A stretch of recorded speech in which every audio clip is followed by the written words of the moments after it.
For this edition of ACHS News, we are going to be talking about the Russia and Ukraine conflict.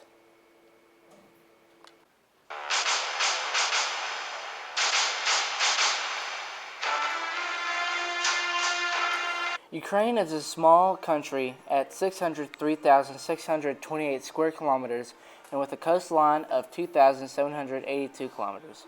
Ukraine is the 46th largest country in the world. Ukraine mostly consists of arable farmland, plateaus, and is crossed by many rivers. Ukraine is a geologically diverse country with many mountains, plateaus, lowlands, farmlands, and many different types of geological features. To go along with Ukraine's diverse geological features, Ukraine is also very rich in natural resources. An example of some of Ukraine's riches is nickel, iron, mercury, timber, and bundles of arable land. To go along with Ukraine's many natural resources comes a large population. To be exact, 45 to 41 million people per square kilometer. The population of Ukraine uses their country's natural resources to have major industries in mining and production. Ukraine is one of the most important mineral-producing countries. There are nearly 1,000 to 40 different minerals. Around major industries is iron and steel production. Ukraine also has many cities. Two examples of Ukraine's cities is Kiev and Crimea. Kiev is actually Ukraine's capital.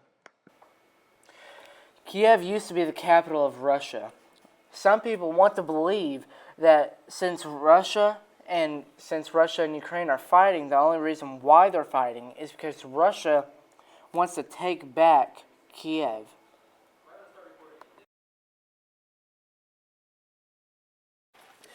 But that's not the only reason why Ukraine and Russia are fighting. This conflict began when the Ukraine government decided not to sign the agreement with the European Union in the fall of 2013. Tensions have always been high between Russia and Ukraine since the fall of the Soviet Union. This was just the spark it needed to start the conflict. To me, it seems like Russia has barely brought out one arm during this fight, so to speak. Russia has used mostly ground units, the GRU unit, the 22nd Spetsnaz, the 45th Guards, Spetsnaz Guards, and then there's the 46th Airborne, the 98th Airborne, the 31st Airborne, the 18th Mechanized unit, and the 9th Motorized Rifle unit. And then also Russia has used some Navy, the Baltic Fleet, the Northern Fleet, and the Black Sea Fleet. And with the Black Sea Fleet comes Russians Marines. Ukraine has brought out almost everything that they've got. They've had between 5,000 and 2,000 troops in an engagement at one time during this fight, and they have 40,000 reserves waiting to go into the fight at the moment. They have used their air forces, the Navy, the National Guard, especially the National Guard.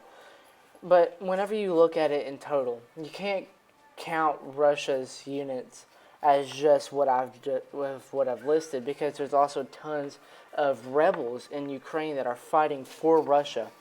And actually Russia is sending guns, tanks, vehicles into Ukraine for the pro-Russian separatists to use against the Ukrainian government. Right now the conflict has reached sort of a dead point. The reason why is because Russia and Ukraine have both signed this agreement called the Minsk Protocol. M-I-N-S-K. This protocol technically states is that there is to be no heavy artillery usage, no small arms usage, no fighting at all, and all troops have to step away from the fighting zone. And so right now Russia is on the border of the fighting zone, which is in Ukraine, in the Ukrainian soldiers and equipment are on their side of the dead zone. And so, technically, both sides have broken this agreement. They've gone into the no fighting zone. Russia is still sending equipment and soldiers and all different types of stuff back into Ukraine for the separatist groups. And it's overall, soldiers aren't the only ones that are affected by this conflict. So at the moment, right now, the death toll is over 6,000 people. The IDMC, the International Displacement Monitoring Center, estimates that there are over at least 1,272,700 IDPs, or internationally displaced people, in Ukraine as of April 2015. And right now, get this, Russia is suing Ukraine for $1 billion for war damages.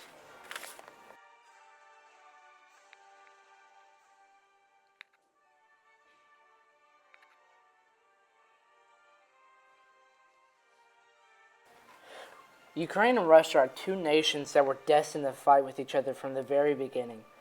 Plus, you can't really blame Russia for wanting their old capital back.